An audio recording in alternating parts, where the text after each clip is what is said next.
Jesus. I'm doing the call of the Lapis. The call of the Lapis Lazuli, that wascally gem. Hi, Riverly. It's been a while. I'm disappointed in you already. Well, welcome to Roast Quartz, people. It's back. Y'all wanted it back. The show's gone. But you know what? We have our beautiful, beautiful memories of some of the best episodes of this show. Ocean Gem and Mirror Gem. I said them in the wrong order. Hey, that's okay. I was born in the wrong order. I know I asked you this before, but can we just talk about how long was Lapis inside of Pearl? 6,000 years. I'm just blown away by how many, latent potential trauma triggers are lurking around Steven's entire world growing up. Like, there was this mirror in Pearl's head. There was a lion out there in the middle of nowhere that contained bismuth. There's, a cluster inside the earth. They had to be delusional to think that they could keep this from him for, forever, you know? How many people were inside other people, though? Now that you've just mentioned it, is does the Earth count as a person? Does the cluster count as a person?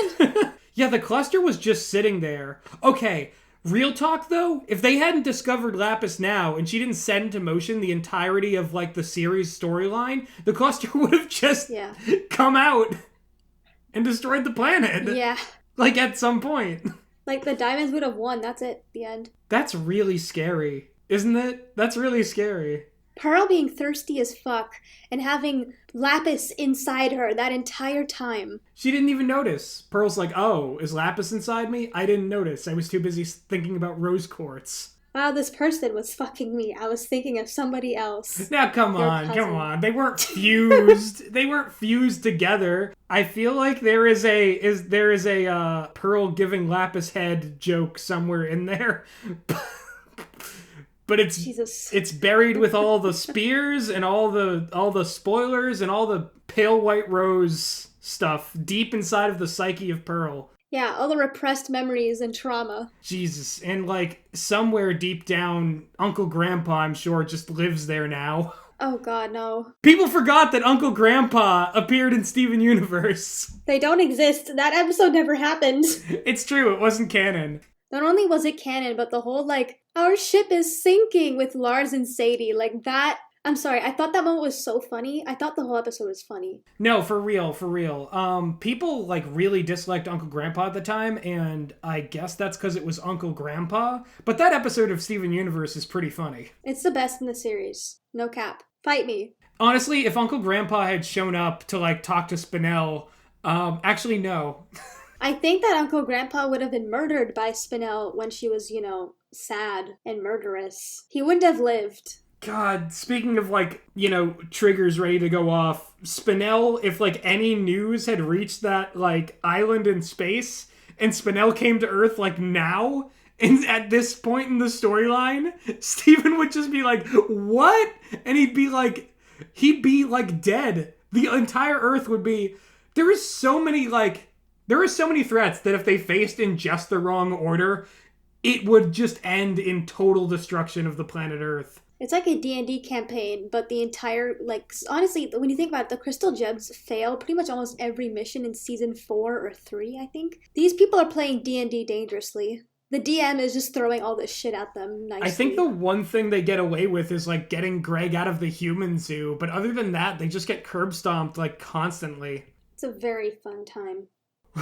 This is the thing about this show, is that you start to think about the bigger picture and you forget how much fun it was to experience Ocean Gem and Mirror Gem for the first time, and just how good the execution is when you know literally nothing else about what's going on. I know you're not the biggest fan of Steven Universe, and I am, but I kind of am not anymore because I've been exposed to better shows like She-Ra and Avatar: The Last Airbender. But Steven Universe at this point in time, it was a drag, the first episodes were kind of boring, but they got you in, and they taught you more of the lore slowly. And then Mirror and Ocean Gem happens, and it's the greatest fucking thing ever. And then Jailbreak happened later, but we're not there yet. Jailbreak's on the other side of Uncle Grandpa. But this show was fucking fantastic, especially at the time.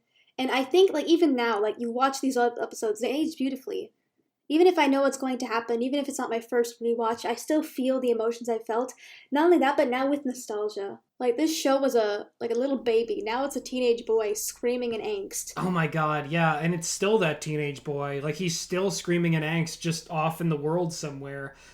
You raise an interesting point about nostalgia. Like, I'm very anti nostalgia, or I try to be in my work.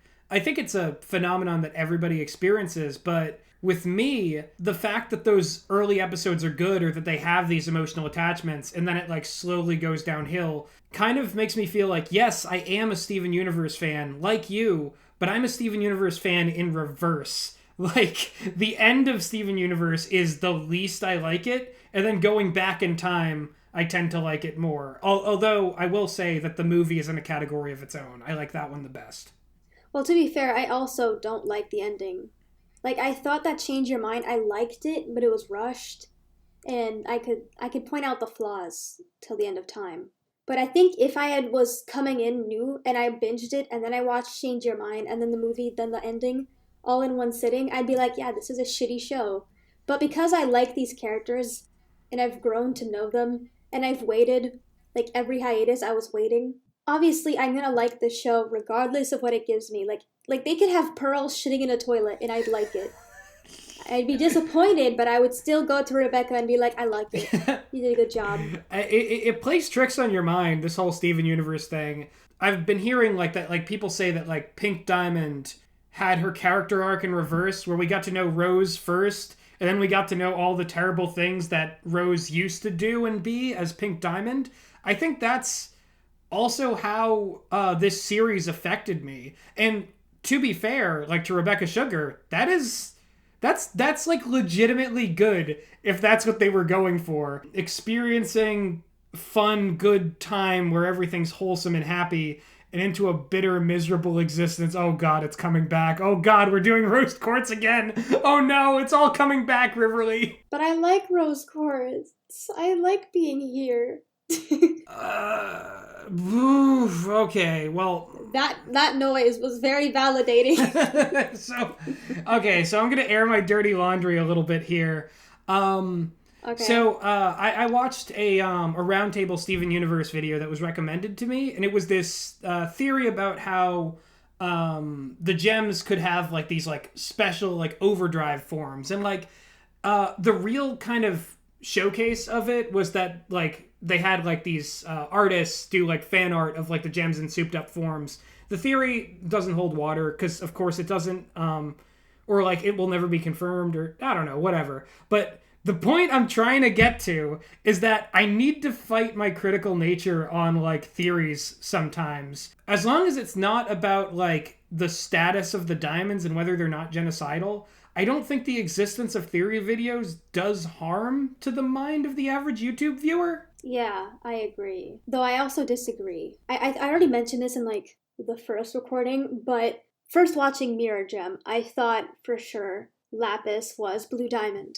And that was confirmed, not confirmed, but reinforced by the theory videos. And some people made videos about how Rose Quartz was Pink Diamond. And then I watched videos of people debunking that, and they're like, no, I can't be that, because that makes no sense, and it's stupid, and you're stupid for thinking that. And then, years later, found out the stupid people were right this whole time, somehow. Sometimes the theories are actually right, or sometimes the theories are so, like, weirdly small in detail that it gets you hyped up for the series, and then when you're watching it, what you want to be confirmed isn't confirmed. When the theory that you thought was wrong is confirmed, you get irrationally angry, because it's like, oh, all these years I've been defending and trying to calculate it properly, and you're telling me I was wrong? How dare you tell me I'm wrong? Okay, so I'm hearing this, and that's very valid, and I agree with you 100%, and I actually believe everything you just said. I just think that maybe it's kind of time for me, at least, to stop getting mad at the people who make them, because, like, it's all a grind, you know? I obviously, I didn't have anything against Awestruck Vox when I made that video, when it took off, but boy was it easy for people who did have things against him to find that video and use that as ammunition. I'm not going to therapy because I watched too many Steven Universe theory videos. I'm going to therapy because I'm insane. No, you're going to therapy because you watch too much Steven Universe. Yeah, I caught the big sad from Steven. It's contagious. That's the thing. Like, the Steven Universe theories in particular, I don't think they'll ever be as convoluted and weird and psychologically devastating as the show itself. And yes, that's both an insult and a compliment to the source material. Jesus fuck. When it comes to, like, Awestruck Vox, like, in at the beginning of that theory video I mentioned, he goes into this whole, like, thing about how, like, you know, everybody would tell him constantly about how, like, you keep making Steven Universe videos, what are you gonna do when the show ends? Like, keep badgering about it. And, like, he said, like, well, you know, he has anxiety, and he, like, gets hyper-fixated on certain shows, and, like, this happened to be one of them. And I'm like, I get it, you know? That's different from the whole Matt Pat brand of, like, whatever's popular, or the Five Nights at Freddy's stuff, which I don't think Matt Pat's even, like, truly a fan of. Like, Awestruck Vox strikes me as someone who legitimately enjoyed the source material. He does sometimes try to overcorrect its narrative for the sake of feeling better about enjoying it. But, like, who doesn't do that? So many people do that. That's, like, such a mind trap that we're all trapped in. Like, he's just a human being and so am I. I'm so sick of this idea that, like, creators aren't people at a certain point. Yeah, I agree 100%. And you know what? I'm also sick of the idea that, like, mirrors aren't people just because you didn't take the time to check that this half-broken gem in the back of the mirror that you've been storing for utility was, like, still working. Yeah. Pearl treats Lapis in that mirror like an object, like an it. And you know, Pearl, as a former Pearl, maybe you should be a little bit more sensitive to that. Exactly, you dumb bootlicking. I will not continue this sentence. I'll continue it for you. You dumb, smaller booby, uptight, like, freaking, just send Steven to public school instead of pretending it doesn't exist, or giving him a dangerous gem artifact. Yeah, why not send him to public school? It's not like you've been living on the planet for over 6,100 years that you would know that humans have a horrible system called the school system. Oh, God. Dumb bitch. No, wait, yeah. Actually, public school would mess him up even more because it was glorified colonialism, and by the time he met the diamonds, he would just be like, oh, this all seems correct. Oh my God, you're right. They would turn him into a white supremacist. Okay, a gem supremacist. A gem supremacist, yeah. Well, the thing is, like, I think in the universe of Steven Universe, just because of, like, the demographic it's aimed at, I think, like, there's no human-on-human racism in the Steven Universe world, but gem-human racism and gem-gem racism, very prevalent, and Steven would definitely, you know, come to be like, well, I was born a diamond, right? Don't I deserve all this stuff? And then Pearl would fucking cry. Just imagine she's raising this kid, you know, the kid of the rebel leader, and all of a sudden the rebel leader kid is like, yeah, but, like, I'm a fascist. It's who I am now. Oh my God. And it's like, all that we've worked for. Oh my God, the AU. I just realized, what if Lapis actually, like, was like, Steven, come with me, and he's like, oh, okay, and he goes back to Homeworld with Lapis, and they're all like, Pink? Hello? You're here? Did Lapis know he was Pink Diamond, though? Lapis had no idea. She didn't. Lapis had no idea. No one had any idea. They, at the most, they thought he was Rose Quartz. Would the diamonds recognize it? Yellow and blue maybe not, but white diamond seemed like she knew from the beginning. When pink diamond came back, when Steven, sorry, didn't mean to go there. Yeah, oi. Dead naming Steven, Jesus Christ. Boy oh boy. But okay, white diamond knew the whole time. White diamond was like, hello, Starlight. Haha. Boy, Lapis just happened to be the one. But it could have been anyone. Like, it could have been anyone who got this ball rolling. Like, the crystal gems really didn't cover their tracks. I don't think they gave a shit. They were just like, oh, fuck yeah, the war's done. Oh, yeah. Hooray! Let's sit around for lots of time with Rose Quartz. Wait, no. Rose Quartz is the one Why is Rose Quartz? She's the one to blame. She didn't even like go into Lion's Mane at any point and been like, yo, Bismuth, sorry about that, but hey, the war is over. Yeah. She didn't give a shit about Spinel. She didn't even go back to Spinel. She didn't go to Spinel, like, and was just like, yo, sorry about this. I'm about to give birth to a little baby boy. You want to come to Earth and help raise him? Yeah. You know, she makes pregnant women look like shit, honestly. Like, she's the most pregnant person on the show, and she's horrible. The most pregnant person on the show. It's true. It's true. No one else gives birth to life except for, like, Vidalia. Like, no one else we see, like, from conception to creation of the Onion Boy. Well, we saw Sour Cream, or whatever his name is. Like, she was in the back of the van, and they popped out, and they were like, yeah, we just fucked. Like, on screen. Yeah, no, Gary was like, what's his name? Old Cream. Moldy Cream. Yo, Greg, how was the concert? I was too busy fucking in your van to watch it.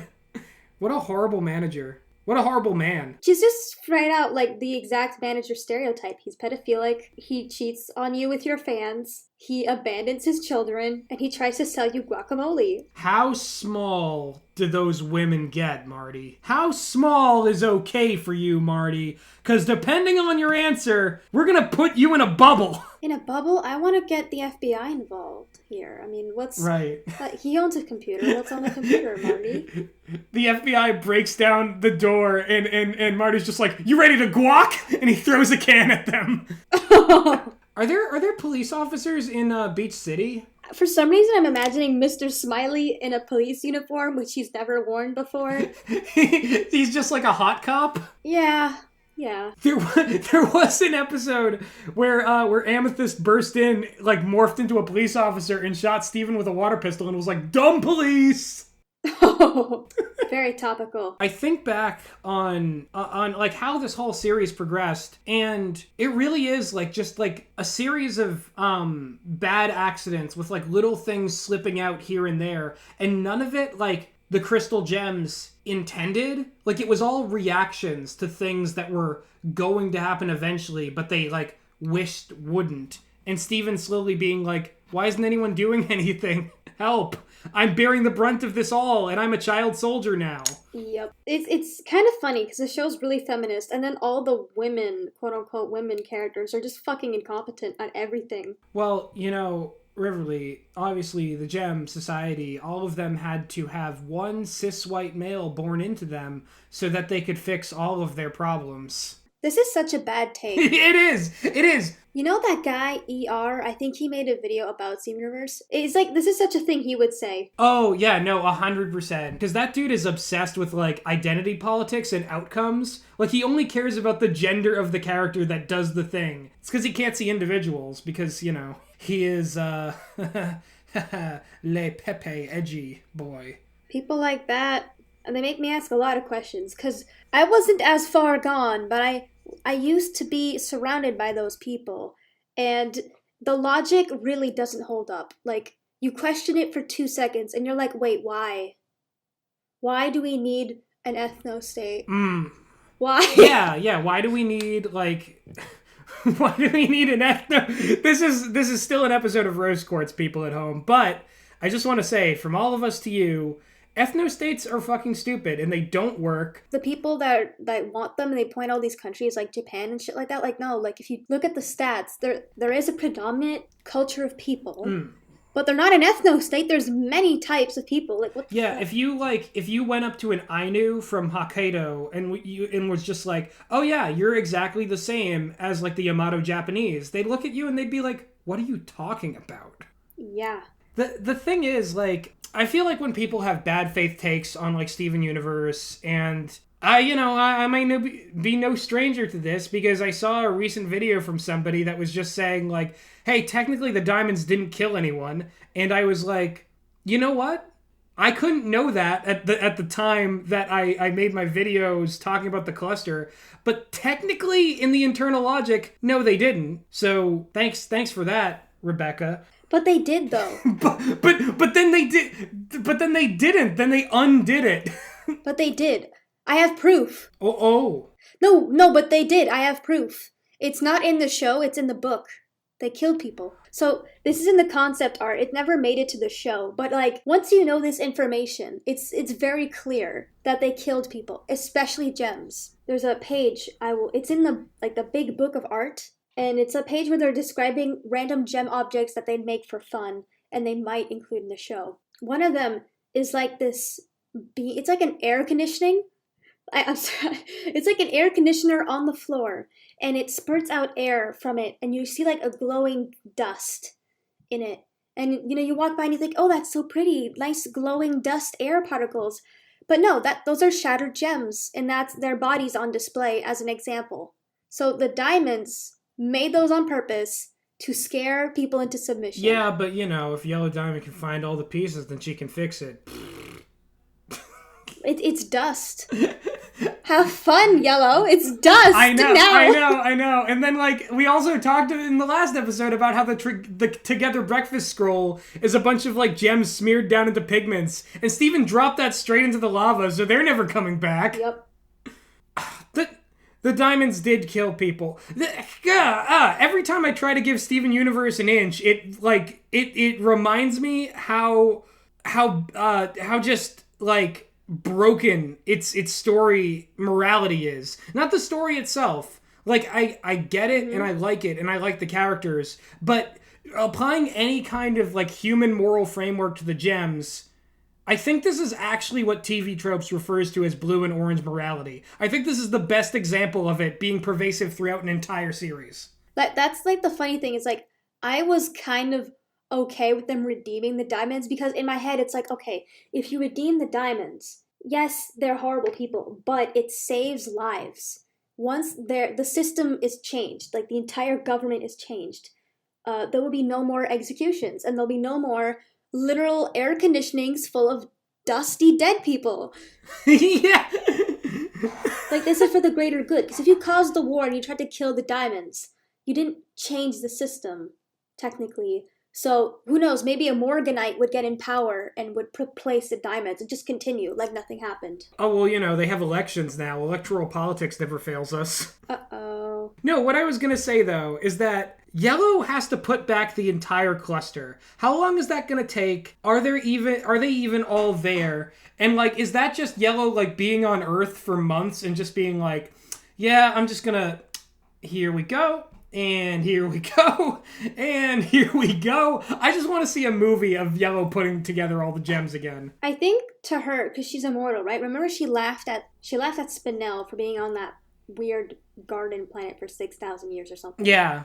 To her, 2 months is 2 days or something. Right. It's less. So 2 years is just I'll get to it next week. And what she means is next 1,000 years. So I think even if she did spend, let's say, 1,000 years reconstructing every single person, to the gem, I don't think it matters, because they're going to regain consciousness and they'll just be oh, what did I miss? Oh, okay, that's depressing, but also I will live forever, because I think they're immortal, all of them. Even if no gems can die, even if there's some way to save them, I think that we can probably say that the diamonds, killed maybe at least one human being in their time. Can we say that? I'm sure they killed at least 700. Well, I mean, we can't, because there are children who watch this show. We can't do it, except maybe you shouldn't write it into the show. Yeah, I'm pretty sure it was, I think it was Pink's kink to kill humans at one point. No, she didn't. She's been around. She didn't kill them on purpose. No, she went around. She did BDSM wrong.